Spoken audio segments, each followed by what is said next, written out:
হযরতে আনাস রাদিয়াল্লাহু তাআলা আনহু, যিনি আল্লাহ রাসূলের 10 বছর খেদমত করেছেন, আল্লাহ রাসূল সাল্লাল্লাহু তাআলা আলাইহি ওয়াসাল্লামের 10 বছর গোলামি করেছেন, আল্লাহ রাসূল সাল্লাল্লাহু তাআলা আলাইহি ওয়াসাল্লামের খাদেম ছিলেন। উনি বলতেন যে আমাদের ঘরের মধ্যে আল্লাহ রাসূল সাল্লাল্লাহু তাআলা আলাইহি ওয়াসাল্লাম মাঝে মধ্যে বিশ্রাম নিতেন। মাঝে মধ্যে কি নিতেন? বিশ্রাম নিতেন। একদিন আল্লাহ রাসূল সাল্লাল্লাহু তাআলা আলাইহি ওয়াসাল্লাম আমাদের ঘরের মধ্যে ঘুমাচ্ছেন। এমন সময় আমি অনেক দূর থেকে দেখতে পেলাম যে আল্লাহ রাসূল সাল্লাল্লাহু তাআলা আলাইহি ওয়াসাল্লামের পবিত্র শরীর মুবারক থেকে হীরার মতো চমকিয়ে চমকিয়ে গাম মুবারক বের হচ্ছে। বড় করে বলুন সুবহানাল্লাহ। হযরত আনাস রাদিয়াল্লাহু তাআলা আনহু বলেন, আল্লাহ রাসূলের শরীর মুবারক থেকে যখন হীরার মতো চমকিয়ে চমকিয়ে গাম মুবারক বের হচ্ছে, এমন সময় আমার আম্মা জান আল্লাহ রসুলের কাছে গেলেন।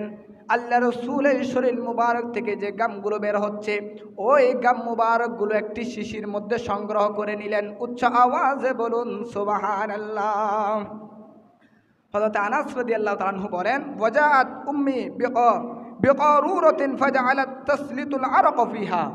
আমি দেখলাম আল্লাহ রসুল সাল্লাল্লাহু আলাইহি ওয়াসাল্লামের পবিত্র শরীর মুবারক থেকে যে গামগুলো বের হচ্ছে, আমার আম্মা জান ওই গাম মুবারকগুলো একটা শিশির মধ্যে সংগ্রহ করে নিচ্ছেন। বড় করে বলুন সুবহানাল্লাহ।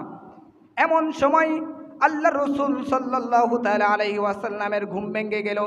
আল্লাহ রসুল বলে উঠলেন, ইয়া উম্মে সুলাইম মা হাযাল্লাযী তাসনাঈনা। ইয়া উম্মে সুলাইম, তুমি কি করতেছো? তুমি কি করতেছো?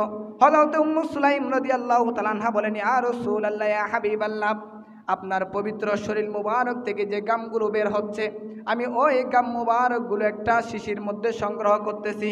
হযরতে উম্মু সুলাইম রাদিয়াল্লাহু তাআলা আনহা বলেন, হাযা আরকুকা নাজআলুহু ফি তিবিনা ওয়া হুয়া মিন আতয়াবিত তিবে।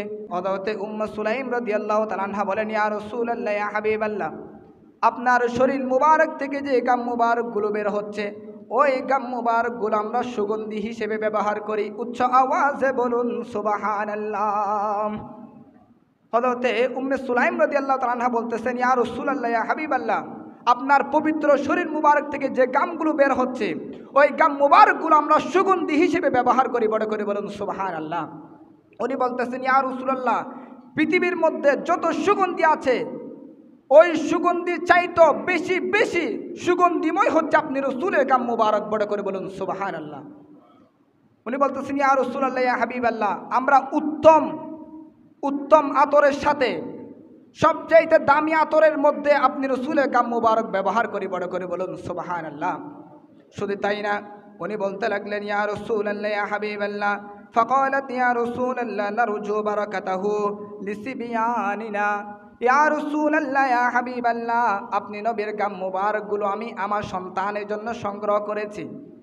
আমার সন্তানের যখন রোগ আসে, তখন আমি আপনি নবীর গাম মুবারক দিয়ে তাদের সেবা দান করি। উচ্চ আওয়াজে বলুন সুবহানাল্লাহ। হযরত উম্মু সুলাইম রাদিয়াল্লাহু তাআলা আনহা বলেন, ইয়া রাসূলুল্লাহ, ইয়া হাবিবাল্লাহ, আমার সন্তান যখন অসুস্থ হয়ে যায়, রোগাক্রান্ত হয়ে যায়, তাদের মেডিসিন হিসাবে, তাদের ওষুধ হিসেবে আমি আপনি নবীর গাম মুবারক ব্যবহার করি। বড় করে বলুন সুবহানাল্লাহ। এরপরে উম্মে সুলাইম রাদিয়াল্লাহু তাআলা আনহা বলেন, ইয়া রাসূলুল্লাহ, ইয়া হাবিবাল্লাহ, ওই গাম মুবারকগুলো আমি ঘরের মধ্যে সংগ্রহ করে রাখি, যাতে আমার ঘরের মধ্যে কোনো বিপদ না আসে। আমার ঘরের মধ্যে কোনো বিপদ না আসে, সদা সর্বদা যাতে আল্লাহর পক্ষ থেকে কল্যাণ আসে, এই জন্য আমি আপনার গাম মুবারকগুলো সংগ্রহ করি। শুধু তাই না, উনি বলেন, উম্মে সুলাইম রাদিয়াল্লাহু তাআলা আনহা বলেন, ইয়া রাসূলুল্লাহ, ইয়া হাবিবাল্লাহ, আমি যখন বিপদের মধ্যে পড়ে যাই, সাথে সাথে আপনি রাসূলের গাম মুবারক সামনে নিয়ে আপনি রাসূলের গাম মুবারকের উসিলা দিয়ে আমি আল্লাহর দরবারে ফরিয়াদ করি। উচ্চ আওয়াজে বলুন সুবহানাল্লাহ। সেজন্য হযরতে আনাস রাদিয়াল্লাহু তাআলা আনহু ওসিয়ত করেছেন, ও আমার পরিবার, ও আমার সঙ্গী সাথীরা, শোনো শোনো, আমার আম্মা জান উম্মে সুলাইম রাদিয়াল্লাহু তাআলা আনহা আল্লাহ রসুলের পবিত্র শরীর মুবারক থেকে যে গামগুলো সংগ্রহ করেছে, আমি আনাস যখন ইন্তেকাল করব, আমার কাফনের কাপড়ের মধ্যে ওই গাম মুবারকগুলো লাগিয়ে দেবে। বড় করে বলুন সুবহানাল্লাহ।